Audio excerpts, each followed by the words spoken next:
Shikshanshu, welcome to the channel.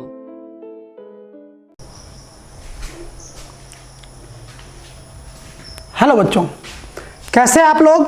आशा करते हैं कि सब आदमी ठीक होंगे। आज सावन का पहला सोमवारी था, इसलिए आप लोगों को शुभकामनाएं। भगवान महादेव की आशीर्वाद आप सब पे बनी रहे। हम लोग जो पिछले क्लास में पढ़ रहे थे क्लास 10th का फेडरलिज्म चैप्टर, देख रहे हैं ना, पीछे पोस्टर है फेडरलिज्म, और इसको आज हम और अच्छे से एक्सप्लेन करेंगे। आधा तो उस दिन कर चुके थे, आधा और अच्छे से एक्सप्लेन करेंगे, है ना। पिछला क्लास में हम लोगों ने आज जहाँ तक पढ़ा था, वो पढ़ा था कहाँ तक? टाइप्स ऑफ फेडरलिज्म पढ़े थे हम लोग, कैरेक्टरिस्टिक ऑफ फेडरलिज्म पढ़े थे, उसके बाद क्या कहते हैं उसको, और क्या कहते हैं पावर शेयरिंग के बारे में भी कुछ पढ़े थे, और लास्ट टॉपिक जो हम पढ़े थे यूनियन लिस्ट था, स्टेट लिस्ट था, उसका रेसिड्यूरी सब्जेक्ट तक हम पढ़े थे। यहाँ तक हम पढ़े थे। अब इससे आगे हमको पढ़ना है, इसलिए कुर्सी की पेटी बांध लीजिए, तैयार हो जाए अगले क्लास के लिए। और अब हमारा अगला क्लास शुरू होने वाला है। सबसे पहला है हमारा features of Indian federation. Features of Indian federation, भारतीय संघीय व्यवस्था में क्या फीचर्स हैं, क्या विशेषताएं हैं, इसके बारे में हमको पढ़ना है ना। तो चलते हैं आगे चैप्टर की ओर, अगले पॉइंट्स की ओर, है ना। सबसे पहला है all states of India do not have equal rights, equal power. India में सारे स्टेट्स को जो है सो इक्वल पावर नहीं है। क्यों? हम तो बहुत उस समय से बोल रहे थे कि फेडरलिज्म है, सबको इक्वलिटी मिलेगा, डेमोक्रेसी है, तो भाई क्यों नहीं इक्वल पावर? इक्वल पावर इसलिए नहीं है क्योंकि इन लोगों की जो कुछ कल्चर्स हैं, इन लोगों के कुछ कल्चर्स हैं, इन लोगों की कुछ एथनिसिटी है, उसको बचा के रखने के लिए इनको कुछ स्पेशल पावर्स मिले हैं। कुछ ऐसे राज्य हैं जिनको स्पेशल पावर्स मिले हैं, और उस वही जो है सो उसमें जैसे आता है हमारा स्टेट आता है, नागालैंड आता है, अरुणाचल आता है, मिजोरम आता है, ये सब भारत के ईस्टर्न स्टेट्स हैं ना, है ना, भारत के ईस्टर्न स्टेट्स हैं। हाँ, इन लोग को जो है सो आर्टिकल 371 मिला। क्यों? क्योंकि जो यहाँ के इंडिजीनियस पीपल है, हाँ, उनका जो संस्कृति खत्म ना हो, उनका जो कल्चर है वो खत्म ना हो, इसलिए उनको कुछ अलग राइट्स मिले हैं। हाँ, जैसे बाहर के लोग जो इस राज्य के नहीं हैं, वो यहाँ पे जाके रेसिडेंट वहाँ के नहीं बन सकते, मतलब वहाँ पे जाके ज़मीन नहीं खरीद सकते। कुछ दिनों पहले तक 2019 तक जम्मू कश्मीर में भी 370 था, जिसको हमारी गवर्नमेंट ने हटा दिया अब तक। अब हाँ, वो एबॉलिश हो चुका है 370, लेकिन ये जो कुछ स्टेट्स हैं इनके पास आर्टिकल 371 हैं, समझ गए, इनके पास आर्टिकल 371 है। उसके बाद कुछ और ऐसे जगह हैं जो फेडरलिज्म अलग टाइप ऑफ फेडरलिज्म में आता है, जैसे ये कि कुछ ऐसे जगह हैं जिनके पास इतना भी पॉपुलेशन नहीं है कि वो राज्य बन जाए, है ना, और इतना भी पॉपुलेशन कम नहीं है कि वो किसी राज्य में शामिल हो जाए। हाँ, मतलब इतना ज़्यादा भी उसका पॉपुलेशन नहीं है जो कोई राज्य में बना दिया जाए उसको, और इतना कम भी पॉपुलेशन नहीं है कि उसको किसी स्टेट में शामिल कर दिया जाए। वो बीच का है बेचारा।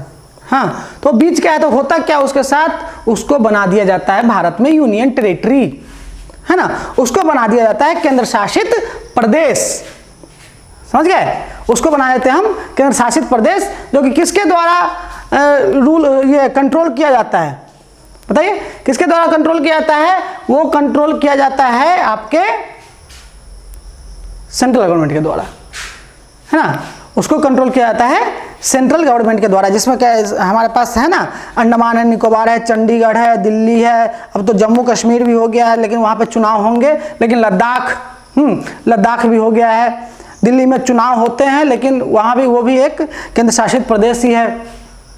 लक्षद्वीप है, हाँ, तो ये सब जो कुछ ऐसे जगह हैं जिनको हम लोग यूनियन टेरिटरी कहा जाता है। इसको फिर से समझाया था कि यूनियन टेरिटरी बनने का क्राइटेरिया क्या है। सिंपल सा लॉजिक है कि इसके पास इतना ज़्यादा भी पॉपुलेशन नहीं है कि कोई भी स्टेट इसका बना दिया जाए, इसको कोई स्टेट का नाम दे दे। और दूसरा, इसके पास इतना कम भी पॉपुलेशन नहीं है ना, इसके पास इतना कम भी पॉपुलेशन नहीं है कि इसको किसी राज्य में मर्ज कर दिया जाए, इसलिए इनको अलग रखा जाता है और इसलिए इसका नाम है केंद्र शासित प्रदेश, है ना, यूनियन टेरिटरी। इसको कहते हैं हम यूनियन टेरिटरी। उसके बाद है एक और चीज कि the parliament can not on it's on change power sharing. हाँ, ये जो सत्ता का बंटवारा हमारे कॉन्स्टिट्यूशन के द्वारा किया गया है, वो पार्लियामेंट जो संसद है हमारी, वो अकेले से नहीं कर सकती, है ना, उसमें कोई भी चेंज अकेले से नहीं कर सकती। उसके लिए उसको क्या चाहिए होता है, कम से कम पार्लियामेंट का 2/3 मेजोरिटी, 2/3 मेजोरिटी चाहिए। पॉसिबल बहुत ही कम होता है ऐसा, 2/3 मेजोरिटी, ये बहुत ही कम पॉसिबिलिटी है इसकी कि इतना वोट आ जाए। चलो इतना आ भी जाए, उसके बाद भी एक काम और है। उसके बाद क्या काम है कि जितने भी स्टेट लेजिस्लेटिव है भारत में, उसमें से मोर देन 50% का जो है उसमें अप्रूवल होना चाहिए, तब जाके वो पावर शेयरिंग के मैटर पे जो कॉन्स्टिट्यूशन में लिखा हुआ है उसमें कोई चेंजेस आएंगे, तब उसमें कोई चेंजेस करना होगा। यहाँ लिखा हुआ है कि approval of parliament by 2/3 majority with 50% plus state legislative approval. 50% से ज्यादा स्टेट के जो लेजिस्लेटिव होंगे वो अप्रूव करेगा तब, है ना, वो अप्रूव करेगा तब जाके जो है सो ये कुछ कॉन्स्टिट्यूशन में अमेंडमेंट हो सकता है पावर शेयरिंग के मैटर में। समझ गए। तीसरा क्या है, तीसरा है the judiciary oversee the implementation of constitutional provisions and procedures. हाँ, जो न्यायपालिका है हमारी, हम उस दिन ही बताए थे, न्यायपालिका एकदम स्वतंत्र बॉडी है, वो फ्री बॉडी है, उसको कोई टेंशन नहीं है ना, तब तक जब तक कोई कॉन्स्टिट्यूशन को उंगली ना करे, मतलब ये कि कॉन्स्टिट्यूशन के खिलाफ ना जाए, तब तक जो है सो वो बैठा रहता है। लेकिन जो ही आप कॉन्स्टिट्यूशन के खिलाफ गए, आपका हो गया दिन खराब, है ना। मतलब ये कि हमेशा जो है सो जो भी पावर शेयरिंग में जो इम्प्लीमेंटेशन होते जा रहे हैं वो सारे प्रोसीजर को जो है एकदम बारीकी से देखता है कि कोई भी ऐसा कुछ इम्प्लीमेंटेशन तो नहीं है जो कॉन्स्टिट्यूशन के अगेंस्ट में जा रहे हो। हाँ, कोई भी ऐसा प्रोसीजर नहीं होना चाहिए, कोई भी ऐसा क्या कहते हैं उसको प्रोविजंस नहीं होने चाहिए जो कि कॉन्स्टिट्यूशन के अगेंस्ट में जा रहा हो। तब जाके जो है ये जुडिशियरी का काम होता है, ये काम हमारी जुडिशियरी करती है। इसको चाहें तो आप लोग एक बार स्क्रीनशॉट मार सकते हैं, फट से मारिए, खट से आगे बढ़ेंगे, है ना। अच्छे से जो है तो इसको स्क्रीनशॉट मार लीजिए और फिर हम बढ़ते हैं आगे। आगे क्या है देखते हैं मैटर थोड़ा। आगे का मैटर क्या है, मैटर है ये आपका हाउ इज फेडरलिज्म प्रैक्टिस्ड। भाई फेडरलिज्म का इंप्लीमेंटेशन कैसे होता है, देखिए सिंपल बात यह है कि सिर्फ कॉन्स्टिट्यूशन को ही हम ला दें, सिर्फ कॉन्स्टिट्यूशन को ही ला दें। हाँ, सिर्फ कॉन्स्टिट्यूशन के ही बात पे जो है सो फेडरलिज्म नहीं आना आ सकता है, इंप्लीमेंटेशन भी करना होता है ना उसका। कॉन्स्टिट्यूशन तो बहुत बात बोलता है, मानते हम कितना चीज़ है कि नहीं। क्या कि भारत एक ऐसा देश है जहाँ कानून बनने से पहले उसको तोड़ने का रास्ता खोज लिया जाता है कि कैसे तोड़ा जा सकता है इस चीज़ को, है ना। जैसे बिहार में ही जो है सो शराबबंदी हुआ, कानून बहुत अच्छा बनाई नीतीश कुमार की सरकार ने, है ना। लेकिन अगर असल में ज़मीन पे देखा जाए तो इस कानून का जो है सो फायदा नहीं हो पाता है, क्योंकि ये बॉर्डर एरिया है। शाम के समय लोग जो है सो उधर टहल लेते हैं थोड़ा नेपाल तरफ, है कि नहीं। तो इसके लिए क्या होगा कि इंप्लीमेंटेशन और प्लानिंग अच्छे तरीके से करना होगा। सबसे पहले जैसे बैरिकेड लगाना होगा और ज़्यादा सिक्योरिटी टाइट करनी होगी, ये सब क्या आ सकता है, तो वो तो अलग मैटर है। तो यहाँ भी जो है सिर्फ कॉन्स्टिट्यूशन अकेले मिलके जो है कॉन्स्टिट्यूशन में लिख दिए कि फेडरलिज्म ऐसा प्रैक्टिस होगा, हाँ, और तब जाके जो प्रैक्टिस होने लगा, ऐसा पॉसिबल नहीं था। ये सब आदमी के साथ रहने की भावना, कॉन्स्टिट्यूशन के प्रति हमारा समर्पण, उस सब को साथ लेके उस सब को हम अपने अंदर में डाले, तब जाके जो है सो हम फेडरलिज्म को अच्छे से इंप्लीमेंट कर पाए। उसमें कुछ और चीज़ मिलाया गया था, जैसे लिंग्विस्टिक स्टेट्स। लिंग्विस्टिक स्टेट्स, भाषाई राज्य, है ना। हम लोग जब 1947 में आज़ाद हुए थे, उससे पहले का आप मैप देखिए और उसके बाद का मैप देखिए। बहुत सारे स्टेट्स ऐसे हैं, बहुत सारे जगह ऐसे जो गायब हो गए हैं, और बहुत सारे ऐसे हैं जो नए ऐड किए गए हैं। जैसे बहुत सारा स्टेट ऐसा है जो नया इधर आके बना है, बहुत लेटेस्ट में बना है, जैसे तेलंगाना आपका, उसके बाद बिहार, झारखंड जो अलग हुआ था 2000 ईस्वी में। तो ऐसे स्टेट्स बहुत सारे बाद में बने हैं अकॉर्डिंग टू देयर पॉपुलेशन। जब मांग ज़्यादा बढ़ने लगी तब उसके आधार पर जो है सो बनाए गए। तो अब इतना से समझ सकते हैं आप कि पहले का जो मैप था 1947 से का, क्या उस समय तो कोई स्टेट था नहीं, उस समय प्रोविंसेस हुआ करते थे। स्टेट तो बनना शुरू हुआ 1947 के बाद, स्टेट बनना शुरू हुआ। उस समय पहले तो प्रोविंसेस हुआ करते थे, पूरा पर कॉलोनियल रूल था, कुछ ऐसा नहीं था स्टेट पार्टिकुलरली, है ना। स्टेट था भी तो बहुत मर्ज किया हुआ स्टेट था, समझ गया। जैसे 1905 के उससे पहले बिहार, बंगाल ये सब एक ही में था। 1905 में बंगाल का विभाजन हुआ था, तो उसी में पश्चिम बंगाल बना था और पूर्वी बंगाल बना था, जिसको हम लोग आज बांग्लादेश के नाम से जानते हैं। तो उस समय ज़्यादा स्टेट्स नहीं थे। 1947 के बाद जो है सो स्टेट्स आना शुरू हुआ। अब लोगों के सामने चिंता ये थी कि स्टेट को बांटा किस आधार पर जाए, है ना, राज्य बनाया किस आधार पर जाए। दिक्कत था राज्य बनाने का, दिक्कत है किस आधार पर बांटे हम। मैटर था कि जाति के आधार पर बांटेंगे तो भूमिहार वाला एक तरफ, यादव एक तरफ, ठाकुर एक तरफ, ऐसा हो जाएगा।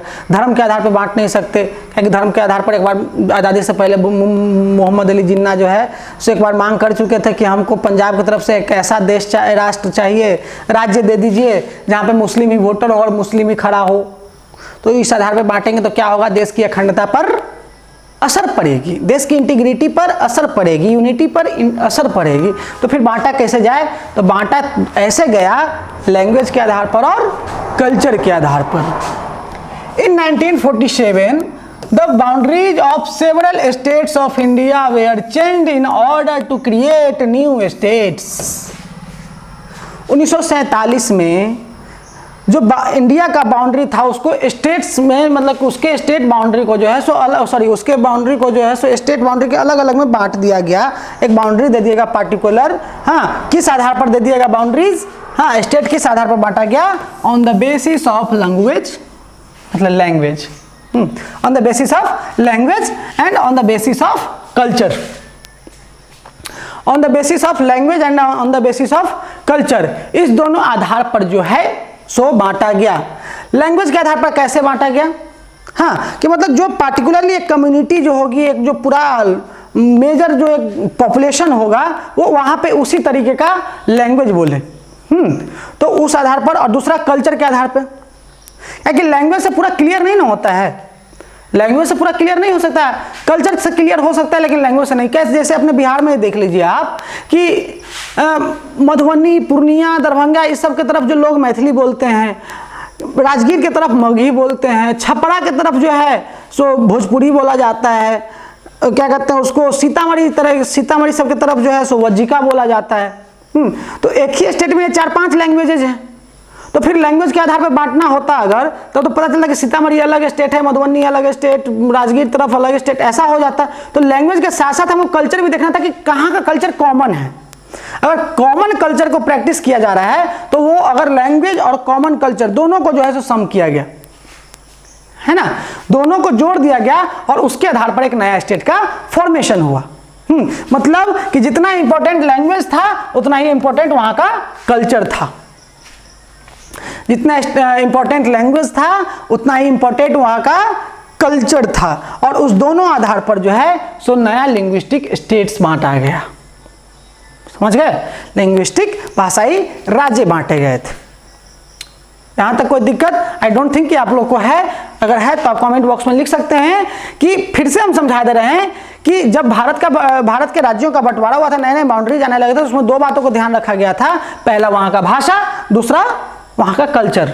हाँ, अभी बताएं कि भाषा को अकेले इशू नहीं बनाया जा सकता ना, अकेला जो है सो भाषा को मैटर नहीं बनाया जा सकता, क्योंकि अभी हम बताएं कि अलग एक ही राज्य में अलग अलग तरीके की भाषा बोलने वाले लोग हो सकते हैं। तो तब तो क्या होता है कि छोटा छोटा राज्य बन जाता। तो उसके साथ साथ कल्चर को भी मैटर किया गया कि कॉमन कल्चर किसका भाषा तो है ही, क्या कि कम्युनिकेशन का जरिया है। अब मान चलो कि हमारे बिहार के साथ जो है सो तमिल वालों को रख दिया जाता, बिहारी को तमिलनाडु भेज दिया जाता, कर्नाटक भेज दिया जाता, कर्नाटक के लोग कन्नड़ लोगों को बिहार ले जाता, तो ये भी दिक्कत था, कम्युनिकेशन ही नहीं एस्टेब्लिश हो पाता।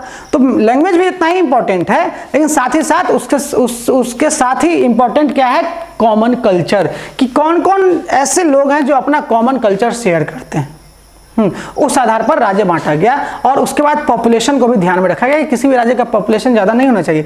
क्यों? क्योंकि अगर हम गौर करें तो बिहार और उत्तर प्रदेश का कल्चर जो है सो लगभग लगभग लगभग लगभग सेम ही है कि नहीं। बिहार और यूपी का जो कल्चर है, बोलने को तो लैंग्वेज भी कह सकते हैं कि लैंग्वेज भी लगभग समझ में आने लायक होता है, चाहे हमारा लैंग्वेज भी वो समझते हैं अच्छे से, है ना। कम्युनिकेशन में भी कोई दिक्कत नहीं है। तो क्या जरूरी था कि उत्तर प्रदेश को बिहार में ना शामिल किया जाए? क्यों? क्योंकि फिर एरिया बड़ा हो जाता। तो पॉपुलेशन को भी ध्यान में रखा गया, मतलब 3 चीजों को ध्यान में रखा गया राज्य बांटने के समय। सबसे पहले लैंग्वेज, दूसरा कल्चर, तीसरा पॉपुलेशन। इस 3 चीज को ध्यान में रखा गया, तब जाके एक स्टेट का फॉर्मेशन हुआ था। उसके बाद आते हैं हम कहाँ, लैंग्वेज पॉलिसी, मतलब लैंग्वेज पॉलिसी, लैंग्वेज नहीं, लैंग्वेज पॉलिसी पे आते हैं। लैंग्वेज पॉलिसी क्या था? The constitution has not made any national language of India. हाँ, हमारा जो संविधान है वो भारत के किसी भी भाषा को राष्ट्रीय भाषा का दर्जा नहीं दिया है, because India is a secular country. India धर्मनिरपेक्ष राज्य है, जाति निरपेक्ष राज्य है, यहाँ सबको इक्वल माना जाता है, समझ गए, यहाँ सबको इक्वल माना जाता है। तो अगर हिंदी वालों को बोल दिया था कि इंडिया का जो नेशनल लैंग्वेज होगा वो हिंदी होगा, चलो ठीक है, क्या कि भारत का जो मेजॉरिटी ऑफ पॉपुलेशन है वो हिंदी बोलता है, 40% लोग हिंदी बोलते हैं। लेकिन हमारा संविधान क्या कहता है, हमारा डेमोक्रेसी क्या कहता है कि अंत्योदय, मतलब अंत में जो देश के सबसे अंतिम पायदान पर जो आदमी है उसका भी उतना ही वैल्यू है जितना एक राष्ट्रपति का वैल्यू है एज ए सिटीजन। इसका मतलब कि अगर क्या कहते हैं मेजोरिटी का जो है सो नेशनल लैंग्वेज बना दिया जाता है तो फिर हमारे और श्रीलंका में कोई अंतर नहीं रह जाता, है ना। हमारे और श्रीलंका में कोई अंतर नहीं रह जाता, क्या है कि वहां भी तो ऐसा ही किया था ना सिंहाला वाला सब। तो इस चीज को जो है सो हमारे जो भी लीडर्स थे उस समय के, चाहे अभी भी जो लीडर्स हैं, वो इस चीज को बहुत ही अच्छे तरीके से संभाले, है ना।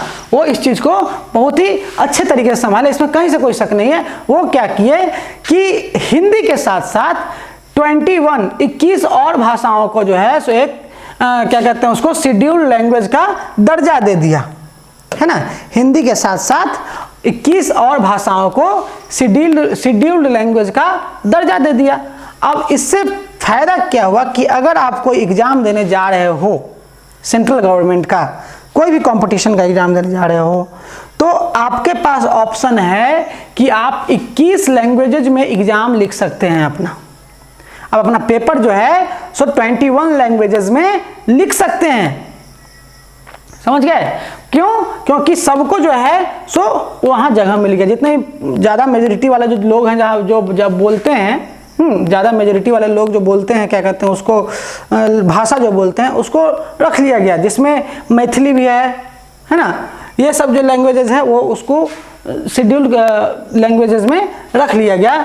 उसके बाद एक बार मैटर हुआ था ऐसा, 1965 में इंग्लिश को एकदम एबॉलिश कर देना था ऑफिशियल लैंग्वेज से, लेकिन हुआ यह कि तमिलनाडु के लोग जो हैं सो थोड़ा सा उग्र हो गए, मतलब विरोध करने लगे, तमिलनाडु से विरोध प्रदर्शन शुरू हुआ। तो फिर क्या किया गया कि इंग्लिश को रख लिया गया, और इसीलिए हिंदी और इंग्लिश, हाँ, दोनों को जो है सो हम लोग ऑफिशियल लैंग्वेज के रूप में का यूज करते हैं, ऑफिशियल पर्पस के रूप में यूज करते हैं। उसके बाद एक और चीज है कि हर स्टेट चाहे तो अपने अपने लैंग्वेज के आधार पे, है ना, हर स्टेट जो है सो अपने वहाँ के जो रीजनल लैंग्वेज है उसके आधार पर जो है सो वहाँ का ऑफिशियल वर्क कर सकता है। नॉर्मली जो स्टेट टू स्टेट का ऑफिशियल वर्क होता है, चाहे स्टेट टू सेंटर का ऑफिशियल वर्क होता है, तो नॉर्मली वो इंग्लिश में होता है। ऐसा इसलिए ताकि कम्युनिकेशन में दिक्कत ना हो। अगर मान चलो कि हिंदी में सेंट्रल गवर्नमेंट से गया कोई लेटर केरला में, है ना। अब होगा क्या कि वहाँ कम्युनिकेशन प्रॉब्लम आएगा क्या कि वहाँ के लोगों का हिंदी मदर टंग है ही नहीं, हाँ, तो इसीलिए जो है सो रखा गया इस चीज़ को, समझ गए। और एक चीज़ और ध्यान देने वाली बात यहाँ पे ये है, सबसे इम्पोर्टेंट बात, तो सबसे इम्पोर्टेंट बात यह है कि जब भाषा के आधार पर स्टेट बांटा जा रहा था तो एक डर ये भी था कि कहीं इससे भी यूनिटी में कोई दिक्कत ना आए, लेकिन अभी तक जो भी एक्सपीरियंस किए हैं हम लोग, ऐसा कोई भी दिक्कत जो है सो नहीं आया है, समझ गए। मतलब ये एक सक्सेसफुल इम्प्लीमेंटेशन था, ये प्लानिंग एकदम सक्सेसफुल था। क्यों? क्योंकि कल्चर भी साथ में था ना, तो जब कल्चर कॉमन है हमारा तो फिर दिक्कत किसी बात का होना नहीं चाहिए। क्या है कि अगर मान चलो कि अगर बिहार का ही कोई आदमी 10 साल तमिलनाडु में जाकर रह जाता है तो नॉर्मली जो है सो भले ही उसको तमिल बोलने आए ना आए, नहीं तमिलनाडु सीख जरूर जाता है, सॉरी तमिलनाडु नहीं, तमिल लैंग्वेज सीख जरूर जाता है ना। तो लैंग्वेज इतना बड़ा इशू नहीं था, लेकिन कॉमन कल्चर जो बांटा गया ना, ये सबसे परफेक्ट एकदम ब्रह्मास्त्र की तरह दिया गया कि जिसमें आज तक कोई विवाद हुआ ही नहीं है। राज्यों को लेकर विवाद हुआ, हाँ बंटवारे को लेकर विवाद हुआ है, लेकिन बंटवारे को लेकर इसलिए क्या है कि थोड़ा बहुत कल्चर में डिफरेंस आ जाता है, चाहे थोड़ा बहुत पॉपुलेशन ज़्यादा बढ़ने लगता है तो शासन अच्छे से नहीं चल पाता है। जब पॉपुलेशन ज़्यादा बढ़ने लगता है तो शासन अच्छे से नहीं चल पाता। उसके बाद हो सकता है कि कल्चर में थोड़ा दिक्कत है, जैसे उत्तर प्रदेश और उत्तराखंड को अलग अलग किया गया था। ऐसा इसलिए क्या है कि उत्तर प्रदेश और उत्तराखंड जो है सो माउंटेन और प्लेन्स का मिक्सचर था। तो माउंटेन्स का जो कल्चर होता है, पहाड़ पे जो रहने वाले लोग होते हैं, उनका कल्चर थोड़ा सा अलग होता है, उनका बोली चाली अलग होता है, रहन सहन का तरीका अलग होता है, हाँ। और जो प्लेन्स में रहने वाले लोग होते हैं उनका अलग होता है, मैदानी इलाकों में रहने वाले। तो यहाँ पे थोड़ा सा जो है सो शासन चलाने में दिक्कत आ रही थी। और एक तो इतना बड़ा एरिया है उत्तर प्रदेश, दुनिया भारत का सबसे बड़ा पॉपुलेशन वाला एरिया है ये यूपी, है ना। तो यहाँ पे जो है सो शासन चलाने में भी दिक्कत आ रहा था, इसलिए जो है सो उत्तराखंड को अलग कर दिया गया। बिहार झारखंड के साथ भी ऐसा हुआ कि बिहार झारखंड जो है सो ट्राइबल मेजोरिटी का राज्य है ना, जो पहले बिहार में। तो यहाँ भी जो था सो थोड़ा सा कल्चर कन्फ्लिक्शन था, कल्चर में कन्फ्लिक्ट हो रहा था, इसलिए बिहार झारखंड को भी अलग कर दिया गया, है कि नहीं। तो ऐसे ही जो है सो कुछ ना कुछ दिक्कत आता है भाई, जैसे जैसे हम लोग डेमोक्रेसी में आगे बढ़ते जाएंगे तो कुछ ना कुछ तो नया करना ही पड़ता है ना। लेकिन इसको हम मेजर प्रॉब्लम नहीं मान सकते। इससे ये समझ सकते हैं हम कि उस समय जो किया गया था बंटवारा वो बहुत ही विजनरी था, बहुत ही ज़्यादा दूरदर्शी था। इसमें आज तक मेजर प्रॉब्लम नहीं है, माइनर प्रॉब्लम तो होना ही है भाई। सब अब भाई 10 को बर्तन एक साथ रहे 10 बर्तन तो वो तो टनटनावे करेगा, सिंपल बात है। तो माइनर प्रॉब्लम आ सकता है, लेकिन मेजर प्रॉब्लम आज तक के इतिहास में नहीं आया अभी तक, आज़ादी के बाद से। तो हम कह सकते हैं कि ये एक सक्सेसफुल इम्प्लीमेंटेशन था फेडरेशन के लिए, फेडरलिज्म के लिए। तो अभी हम बताएं कि English along with Hindi used for official language. अभी फिर से बता दे रहे हैं कि हिंदी के साथ साथ इंग्लिश को भी जो है सो ऑफिशियल लैंग्वेज के रूप में यूज किया जाने लगा था, समझ गए। उसके बाद अपन बढ़ता है आगे, हाँ अब चलता है आगे my central state relation. Central state relation, हाँ सेंट्रल स्टेट मतलब केंद्र सरकार संबंध कह सकते हैं, केंद्र राज्य संबंध, है ना। केंद्र और राज्य का संबंध कैसा होगा उसके बारे में। The sharing of powers between centre and states by the constitution has also strengthened federalism. मतलब कि हमारे केंद्र सरकार और स्टेट गवर्नमेंट को भी जो कुछ पावर्स बांटे गए हैं, इससे फेडरलिज्म और मजबूत हुआ है ना। इससे फेडरलिज्म, इससे संघवाद जो है, जो हमारी संघीय व्यवस्था है वो और मजबूत हुई है, समझ गए। ऐसा इसलिए क्योंकि कुछ स्टेट्स को जो है सो कुछ स्पेशल पावर्स दिए गए हैं, सब स्टेट्स को कुछ स्पेशल पावर्स दिए गए हैं जो कि केंद्र सरकार के अंदर में नहीं आएगा, है ना। वो सेंट्रल गवर्नमेंट के अंदर में नहीं रहेगा कुछ ऐसे चीज़ों पर, हाँ। जैसे हम पढ़े हुए हैं कि स्टेट लिस्ट में क्या क्या चीज़ आता है इस पर वो कानून बना सकता है ना। एजुकेशन था, पुलिस था, उस पर वो कानून बना सकता है कोई स्टेट है तब। तो उसको कुछ जो है सो पावर्स एक्स्ट्रा दिए गए। इससे फायदा क्या हुआ आगे पढ़ेंगे, पर देखते हैं हम। After 1990 many regional political parties rise in many states of the country which started an era of collision government. Coalition government क्या होता है? देखो, इससे पहले हम पढ़ते कि 1990 के बाद जो है बहुत सारे रीजनल पार्टीज आने लगे, क्षेत्रीय पार्टियां आने लगी। इससे क्या हुआ कि किसी भी एक पार्टी का इलेक्शन में मेजोरिटी आता ही नहीं था, है ना। जब किसी एक पार्टी का इलेक्शन में मेजोरिटी नहीं आता था, क्या उससे पहले जो था सो भारत में लगभग एक ही पार्टी की सरकार थी, कांग्रेस पार्टी सरकार रूल कर रही थी। अपोजिशन में जनसंघ था, फिर 1980 में बीजेपी आया, फिर जनता दल आया, बहुत सारा फिर पार्टी ऐसे आता गया, हम आगे बढ़ते गए, कारवा बनता गया, ऐसा कुछ था। तो फिर जो है जब एक पार्टी की मेजोरिटी किसी एक की नहीं आ रही थी तो क्या करना पड़ रहा था कि पार्टी का साथ लेना पड़ता, दूसरे पार्टी का साथ लेना पड़ता था। और तब जाके एक इंट्रोडक्शन हुआ एक नए वर्ड का, नाम था उसका कोलिशन गवर्नमेंट। बोले तो इसको गठबंधन की सरकार, है ना। गठबंधन, बंधन मतलब गठबंधन, गठजोड़ होता है ना, जैसे शादी में होता है ना। हाँ, दूल्हा और दुल्हन को फेरे लेते समय जो है सो वो क्या कहते हैं, दूल्हा के क्या कहें उसको, अब भाई मेरा शादी नहीं हुआ इसलिए उतना एक्सपीरियंस नहीं है। हाँ, कि मतलब दूल्हा के ये जो ओढ़ा रहता है उसके साथ साथ जो है सो औरत की जो दुल्हन होती है वो उसके आंचल से लपेट जाता है, उसको गठजोड़ जो बोलते हैं। तो ऐसा ही कुछ गठजोड़ गठबंधन जो है सो आपका यहाँ पे था कि जब एक से ज्यादा पार्टी मिलकर जब सरकार बनाएगी उसको क्या कहेंगे, कोलिशन गवर्नमेंट। हाँ, गठबंधन की सरकार, इसको क्या कहेंगे, गठबंधन की सरकार कहेंगे। इससे फायदा क्या हुआ, at the centre which make it difficult for the central government to dismiss state government in non democratic manner. इससे फायदा ये हुआ कुछ पावर्स स्टेट गवर्नमेंट को देने से कि सेंट्रल गवर्नमेंट गैर लोकतांत्रिक तरीके से, अलोकतांत्रिक तरीके से जो है सो किसी भी स्टेट गवर्नमेंट को हटा नहीं सकती है, किसी भी स्टेट गवर्नमेंट को डिसमिस नहीं कर सकती है। नहीं तो पहले होता था भारत में ऐसा कि सेंट्रल गवर्नमेंट से कुछ ज़्यादा अगर विवाद बढ़ता था स्टेट गवर्नमेंट का तो क्या होता था कि वहाँ पे सरकारें गिरा दिया जाता था, सीधा 356 लागू राष्ट्रपति शासन, है ना। महाराष्ट्र में कितना बार ऐसा हुआ था। तो ऐसा अब जो है सो दिक्कत हो गया 1990s के बाद। क्या है इसके पीछे का रीजन ये था कि मे भी हो सकता है कि गवर्नमेंट केंद्र में किसी और की हो, राज्य में किसी और की गवर्नमेंट हो जो उसकी अपोजिशन की हो। हाँ, तो अगर पावर्स नहीं दिया जाता उसको, कुछ न्यूट्रल पावर्स, जो कुछ एक्स्ट्रा पावर्स नहीं दिए जाते तो क्या होता कि सेंट्रल गवर्नमेंट के दबाव में हमेशा वो रहता, वो हमेशा सेंट्रल गवर्नमेंट के दबाव में रहता, वो अच्छे से काम नहीं कर पाता, है ना। इसलिए उसको कुछ एक्स्ट्रा पावर्स दिए गए हैं ताकि वो अपना जो भी वर्क है उसको अच्छे से कर पाए। हाँ, और तब जो है सो जब ये 1990s के बाद जो कुछ रूल्स बने, इससे क्या हुआ कि केंद्र सरकार भी थोड़ा सा बंध गया कि अब वो बिना मतलब का बेवजह गैर लोकतांत्रिक तरीके से जो है सो किसी भी स्टेट गवर्नमेंट की सरकार को नहीं गिरा सकता है। ये समझ गए आप लोग। ये था क्या, ये था क्या, ये था ये था ये।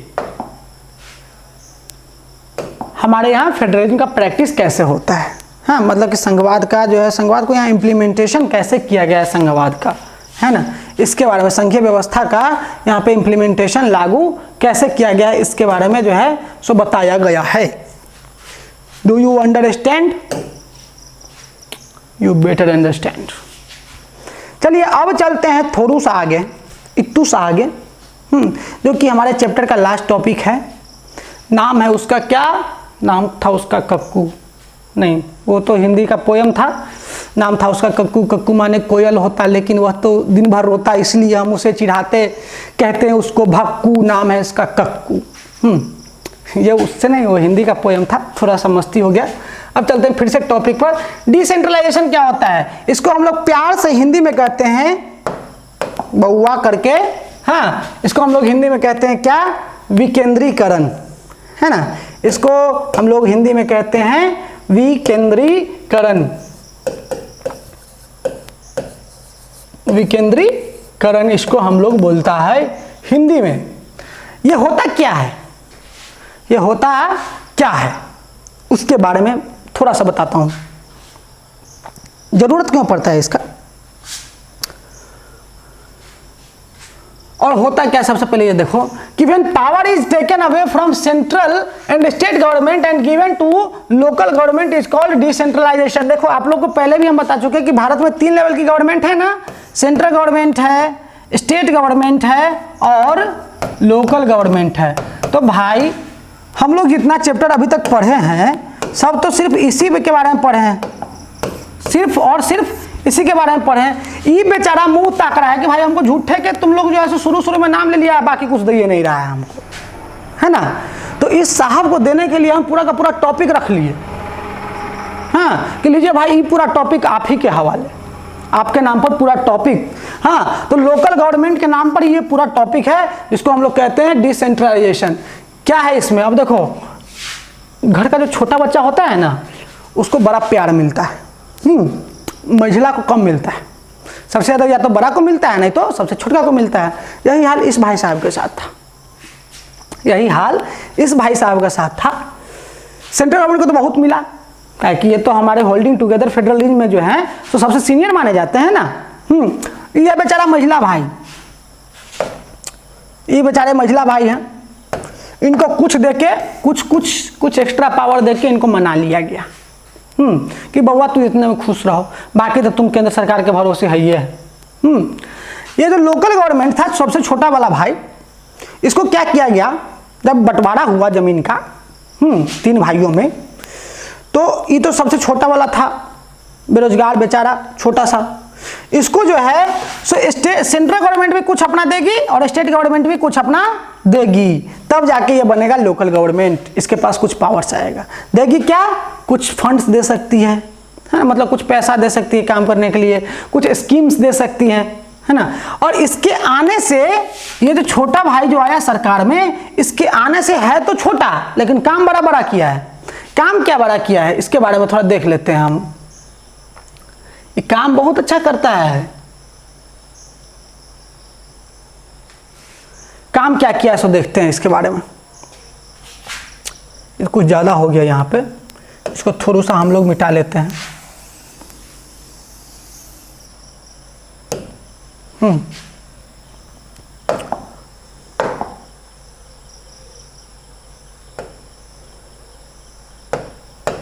इसको थोड़ा सा मिटा के फिर से हम यहाँ कर दिए, है ना।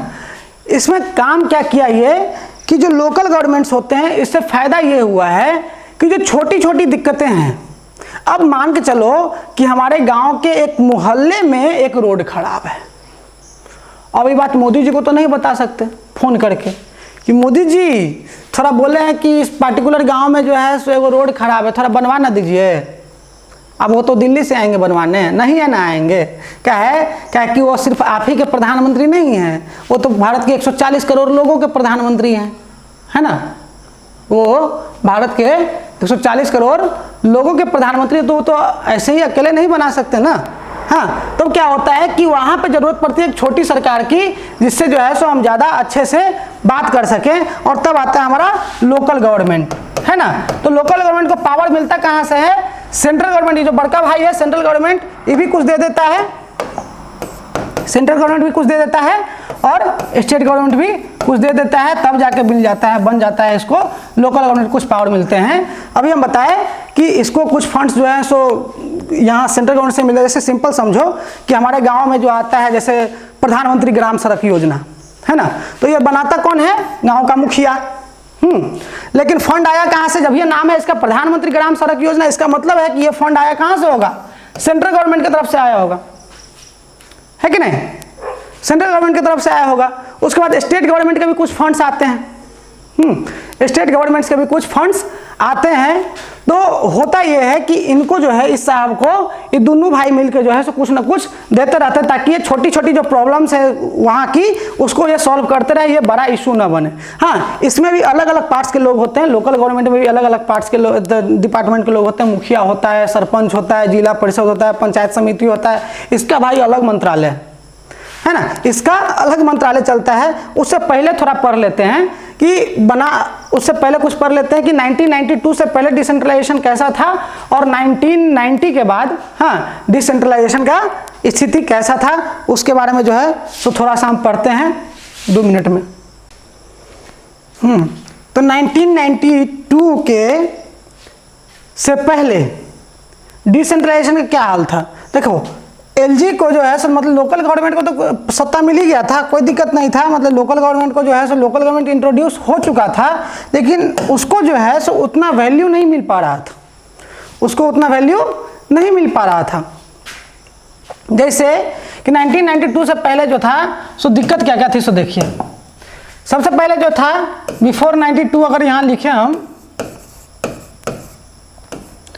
बिफोर 1992, तो यहाँ कुछ दिक्कत थे। दिक्कत सबसे पहले क्या था आपका कि इलेक्शन वेयर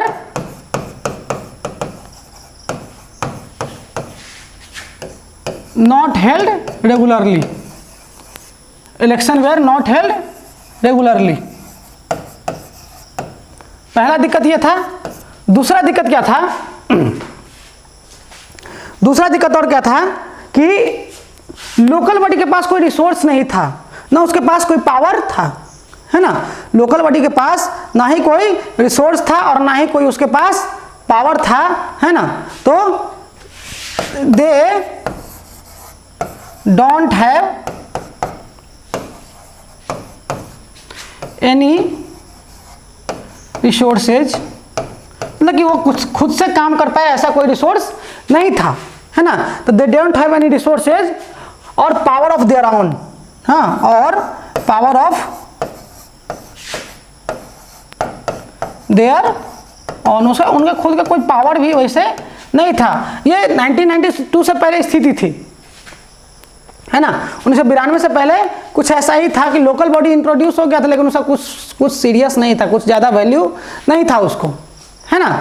तो क्या हुआ कि 1992 में डिसेंट्रलाइजेशन इंट्रोड्यूस हुआ।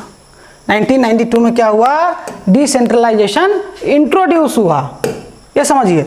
1992 में जब इंट्रोड्यूस हुआ डिसेंट्रलाइजेशन, तो क्या हुआ, कॉन्स्टिट्यूशन को अमेंडमेंट किया गया, कॉन्स्टिट्यूशन अमेंडमेंट हुआ और उसमें थर्ड टायर गवर्नमेंट को जो है, जो तीसरा टायर गवर्नमेंट का था, लोकल बॉडी जिसको लोकल गवर्नमेंट कहते हैं, उसको जो है सो थोड़ा और ज़्यादा कुछ पावर्स दिए गए, है ना। उसको कुछ और पावरफुल बनाया गया था। कैसे कैसे, हाँ, तो अब उसके बारे में पढ़ते हैं। डिसेंट्रलाइजेशन ऑफ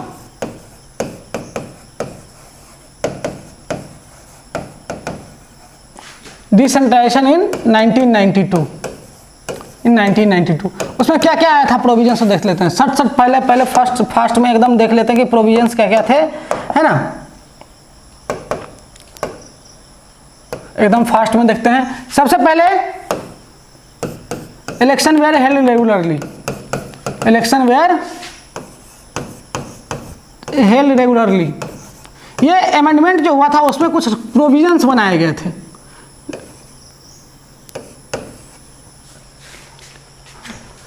कुछ प्रोविजंस बनाए गए थे। उसमें सबसे पहला था election where held regularly. Election सब एकदम समय पे होगा, नॉर्मली 5 ईयर्स पे कह सकते हैं, 5 साल पे जो है सो इलेक्शन होना है ना। हर 5 साल पे इलेक्शन होना है। दूसरा क्या था, 1/3 सीट जो था, जो 1/3 सीट था उसको जो है सो वुमेन्स के लिए रिजर्व कर दिया गया। उसको जो है सो वुमेन्स के लिए रिजर्व कर दिया गया। उसके बाद कुछ सीट्स जो हैं सो शेड्यूल्ड ट्राइब, शेड्यूल्ड कास्ट के जो लोग थे उनके लिए रिजर्व कर दिया गया था। मतलब कि सीट्स वेयर रिजर्व्ड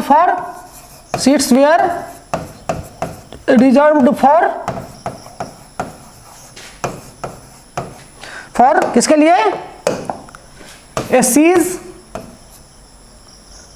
हाँ, एससीज, एसटीज, हाँ, एससी और एसटी के लिए जो है सीट्स रिजर्व कर दिए गए थे। तीसरा प्रोविजन और क्या था, तीसरा प्रोविजन था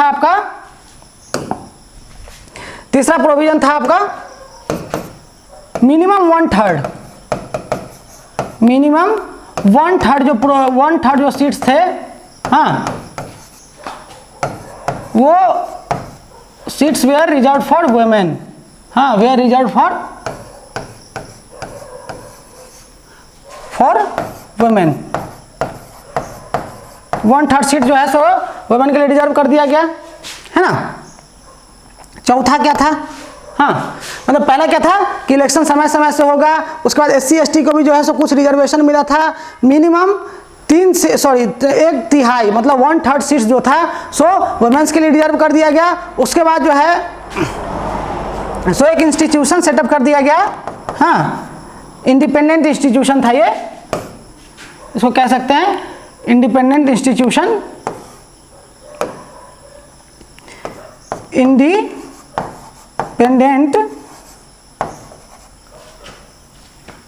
institution were established, institution were established as state election commission. हाँ, उसका नाम पड़ा स्टेट इलेक्शन कमीशन। हाँ, SEC, स्टेट इलेक्शन कमीशन। ये इंडिपेंडेंट था। जिस तरीके से एक इलेक्शन कमीशन है ना इंडिया का, जो कि राज्य सरकार और केंद्र सरकार का चुनाव कराती है, उसी तरह जो स्टेट इलेक्शन कमीशन होगा, वो जो लोकल बॉडी का चुनाव होगा, वो स्टेट इलेक्शन कमीशन कराएगी। उसके बाद लास्ट था ये, चौथा था क्या आपका, चौथा था लास्ट। और चाहे तो फिर से बैक में जाके स्क्रीनशॉट उसको मार सकते हैं, नहीं तो एक बार और मार सकते हैं आप लोग। जल्दी से इसको स्क्रीनशॉट मार लीजिए। चौथा क्या था, चौथा था आपका कि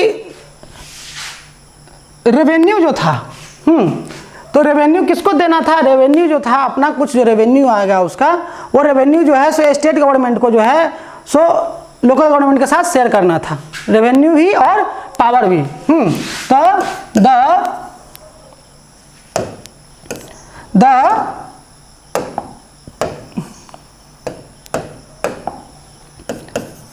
the state governments were required to share some powers and revenue for the local bodies, for the LG, मतलब लोकल गवर्नमेंट। समझ गए? ये मतलब कि स्टेट गवर्नमेंट को कहा गया कि आप अपना रेवेन्यू और कुछ पावर जो है सो लोकल गवर्नमेंट के साथ शेयर करेंगे। समझ गए? अब लोकल गवर्नमेंट भी दो तरीके का है, लोकल गवर्नमेंट भी दो तरीके का होता है, एक होता है रूरल और एक होता है अर्बन, है ना। एक होता है रूरल लोकल बॉडी इसको कह सकते हैं, चाहे लोकल गवर्नमेंट कह सकते हैं आप। हाँ, इसमें क्या क्या आता है, इसमें नॉर्मली इसको हम क्या कहते हैं, इसको हम प्यार से हिंदी में कहते हैं, इसको हम लोग ग्राम पंचायत, है ना, हिंदी में इसको क्या कहते हैं, ग्राम पंचायत कहते हैं। इसको हम प्यार से हिंदी में कहते हैं ग्राम पंचायत। इसमें क्या क्या होता है सो देखिए, ग्राम पंचायत में इसमें सबसे पहले आते हैं हमारे कौन, सबसे पहले आते हैं मुखिया जी, है ना, सबसे पहले होते हैं मुखिया जी, उसके बाद आते हैं जिला परिषद, उसके बाद होता है सरपंच, है ना। मुखिया जी कौन होते हैं, जो एक इलेक्टेड बॉडी, जो इलेक्शन होता है और इलेक्शन के बाद जो है चुने जाते हैं, एक मुखिया प्रतिनिधि उनको कहा जाता है, जो कि एक उस पंचायत का जो है सो रिप्रेजेंटेटिव होगा, है ना। सरपंच क्या होता है, सरपंच वो होते हैं जो छोटे छोटे जो केसेज हैं, है ना, जैसे कोई ज़मीन का मामला है, कुछ पंचायत का मामला है, कुछ ऐसा कुछ मामला है, तो उसको सरपंच सुलझाते हैं। उसका होता है जिला परिषद। जिला परिषद कौन होता है, सारे पंचायत समिति मिलके, है ना, सारे पंचायत समिति मिलके जो है सो एक जिला परिषद फॉर्म करता है ना, सारा पंचायत मिलके एक जिला परिषद फॉर्म करता है, जिसको या तो मंडल कह सकते हैं या पंचायत समिति कह सकते हैं, जो भी कहें, वो मिलके क्या करता है, एक जिला परिषद फॉर्म करता है। हाँ, इसको जो है सो क्या कहते हैं, जिला परिषद।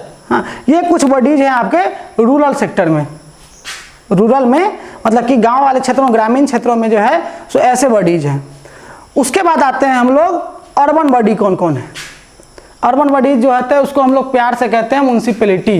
म्युनिसिपैलिटी का भी अलग अलग लेवल होता है। सबसे छोटा उसका लेवल होता है नगर पंचायत, जहाँ पॉपुलेशन कम होता है, जो नई नई सिटी उभर रही है, उसको नगर पंचायत बोला जाता है। हाँ, उसके बाद जाते हैं हम कहाँ, नगर पालिका में, है ना, सॉरी, उसके बाद नगर निगम में जाते हैं, नगर निगम के बाद जाते हैं नगर पालिका में, और उसके बाद जाते हैं महानगर पालिका में। ये जो है सो 4 लेवल्स होते हैं म्युनिसिपैलिटी के। हाँ, according to the size of the city और the size of the population.